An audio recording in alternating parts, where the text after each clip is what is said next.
This is A-level mathematics. This is chapter 8, solving equations numerically. And for this chapter right here, we're going to go through and you're going to find decimal search. So what this means is that we're going to take this function right here and we're going to set it equal to 0. So if you notice, because I have a x to the third power here,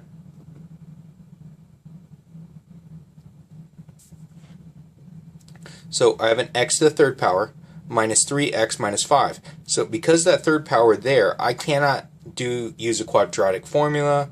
This is not going to factor any way easily. But so we're going to go through and we're going to find using a decimal search. So the first thing I have to do is figure out how many zeros is this going to have. Because this is the third power here, that means that it should have up to 3. So it should have, because it is a cubic, that means that it's going to be, S-shaped going either up or S-shaped going down. So it's going to be one of the two. So we need to figure out where that is going to be. So it's going to cross the x-axis at least once somewhere. So let's take a look. So first thing I'm going to do here, I'm going to go and I'm going to take the first derivative. So the first derivative prime is x equals 3x squared minus 3 right here. So this right here is what I was trying to do. I'm trying to actually solve for this to be equal to 0. That's why the 0 is over there. So right now it's not going to matter for this problem here, but I am going to set this equal to 0 here momentarily. Now this right here, I have my first derivative. Now I'm going to factor this. Okay, I'm going to set this equal to 0 because whenever I'm trying to find my critical points, now what I'm trying to do here is if I have a graph,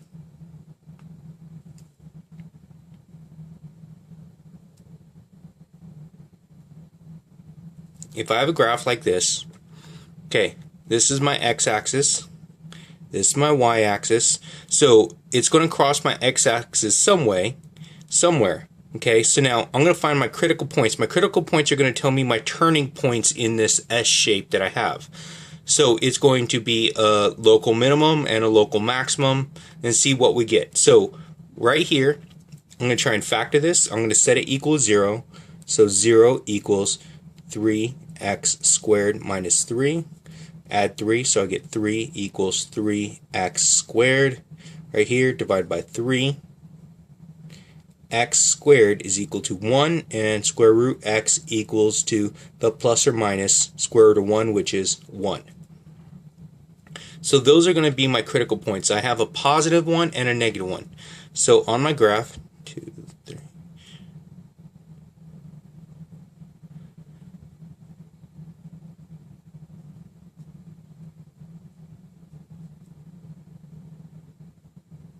There we go. So I have a graph here. So on this graph, I know I have critical points at -1 and at +1. So -1, so that means it's going to be here somewhere, and +1, which is here somewhere. So what I need to do, I need to figure out, these are my points in which that my graph is going to change directions. Since it's going to change directions, I need to find minimum and maximums. So let's take a look. So if I take this value right here, and I plug it back into my original problem, I'm going to see where this is going to be located at. So for my original problem, I'm going to have, so f of +1 is equal to 1 to the third minus 3 times 1 minus 5. This right here, it's going to give me 1 minus 3 minus 5. That is that's -8 and -7. 1, 2, 3, 4, 5, 6, 7. So my point at +1 is here. So f of 1 is -7. So that's that point right there. Now that might be a maximum, that might be a minimum. So we need to see what the other one's going to be. So let's do the f of -1.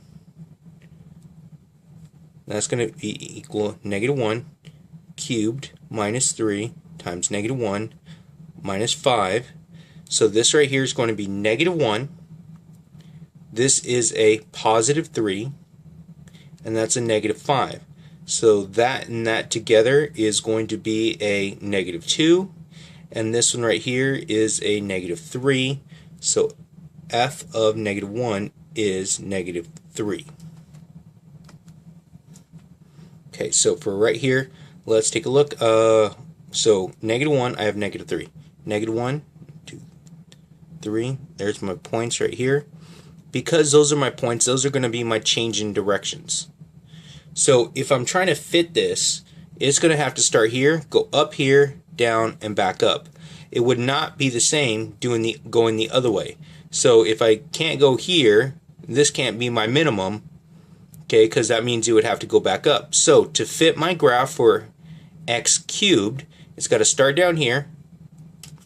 So it's going to look something like this. So it's going to start here, up, down, and back up. So we're trying to figure out where that one goes through here. So we're trying to figure out where this one's going to be equal to 0. So we're going to find something in here. That's why I circled all of this, because it's going to be somewhere here. Because my drawing isn't very good if you've actually watched some of these videos. Not to scale. Alright, so now let's take a look.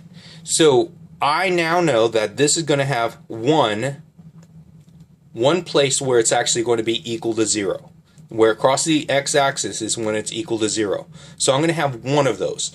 This is my min, or I'm sorry, this was my max, this is my min, and both of these are down below the line. So this one up here is going to change it.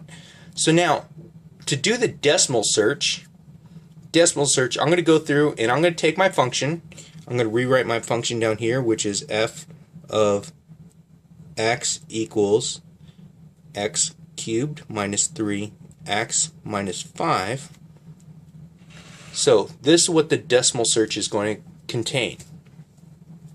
So we know that it's going to be somewhere after 1. After 1, it's going to cross this. So if I'm looking at my graph, down here all my outputs here are negative, right? These are all negatives here. But when I cross the x-axis, my output is now going to be positive. And so this change in between the negatives and the positive is going to help me find where this is actually going to be located at. So what I'm doing here is I'm going to start plugging in numbers for this. So I'm going to have a table. So I have x, and this one's going to be f of x. So first thing I'm going to do, I'm going to plug in 2, and let's see what I get for 2. So for 2, I have, let's see, 2 raised to the third minus 3 times 2 minus 5, negative 3. So I know it has not crossed the axis yet. It's still down here, down below in the negatives. So let's go with 3. Okay, so the next thing we're going to do is we're going to go with 3. So let's see, it's going to be 3 raised to the third minus 3 times 3 minus 5. That's going to give me positive 13. So when I plug in 3, I get positive 13. So now this change in between a negative and positive, that means it crosses over the x-axis right here. It's going to go from no longer being negatives to now being positive. If it keeps going up like this, it's going to change from negatives to positives. So that's what I'm looking for. So now I know it's going to be somewhere in between 2 and 3. Now if I'm looking at my numbers, it looks like it should be closer to 2 than it is to 3. So I am going to put the next number in, which is going to be let's say about 2.2. 2.2, so I'm now going to plug in 2.2 into my same thing to see what I get. So clear, and I have 2.2 raised to the third minus 3 times 2.2 minus 5. And I get negative 0.952. Negative 2.952. So now let's go next one, 2.3. So 2.3, now I'm going to do the same thing again. 2.3 raised to the third minus 3 times 2.3 minus 5. And I get a positive 0.267. 0.267. So now I know that it's going to be somewhere between 2.2 and 2.3. So this one right here is going to help me out. So now it's going to be somewhere in between these two here. So if it's somewhere in between those two, then I need to start using numbers in between those two to get this closer. So what I'm trying to do is I'm trying to find this to the hundredth, which is going to be 2 decimal places. All the time that we're doing this, the standard is going to be 2 decimal places for this. So let's take a look. I know it's going to be between 2.2 and 2.3. So let's go, let me see, which one's closer? That one's, let's go 2.4 or 2.24. So 2.24. And if you notice, I'm not really scientific about this. It's kind of a guessing part. But we are actually tracking our progress in between these. So what I've done is I got to this point here. I know it's somewhere in between those. And now I'm going to go smaller units to actually get closer to what the actual value is going to be.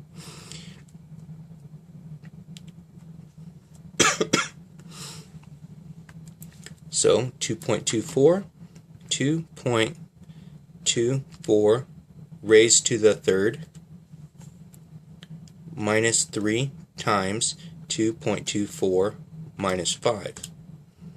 I got negative 0.48. I don't know, 0. Let's take it to a 1 there. Okay, now let's try the next one up. I'm in the negatives. That means I need to go up again. I need to go up. If this one was a positive, I would have had to go back down. But because it's a negative, that means that I need to keep moving to the right. Positive numbers bigger x values to actually see if it will actually eventually come up to the positives. So 2.25. 2.25 raised to the third minus 3 times 2.25 minus 5, and I get negative 0.359. Still in the negatives. So let's go up again. So the next one I'm going to use is going to be 2.26. So 2.26 raised to the third power minus 3 times 2.26 minus 5. I get a negative 0.23. Let's go 7 on that one. Okay, so that one's not enough yet. Next one's going to be 2.27. So 2.27 raised to the third minus 3 times 2.27 minus 5. I get negative 0.112. Let's make it a 3. Right there. So now let's go. I'm still not made it to the positives yet. So let's keep going. So the next one's going to be 2.28. 2.28 raised to the third minus 3 times 2.28 minus 5. Enter. There I go. I get the positive now. Now I have positive 0.012. So now it's going to be between those two. Now, since we're rounding to the hundredths, we need to take a look and see if my answer is going to be, let's see, if I write this, it's going to be 2.275. I'm rounding to this place, the 5 is going to make that 7 go up. So this is what I need to check. I need to check what that next number is to see if this is going to round up or it's going to round down. So this next thing is, all I have to do is just check one more. So I know it's going to be 2.275. Okay, because 5 is the turning point, right? 5 is the turning point. So if this one is above the line, if it's positive, that means that this one right here is going to round to 2.28. If this one right here is negative, that means it's below the line, so it's not big enough. That means that it would round down. So if it's supposed to be 2.24, okay, so if it's positive, it goes down, okay, and then negative, it would be here. Okay, so now let's take a look. So I go 2.275 raised to the third minus 3 times 2.275 minus 5, and I get a negative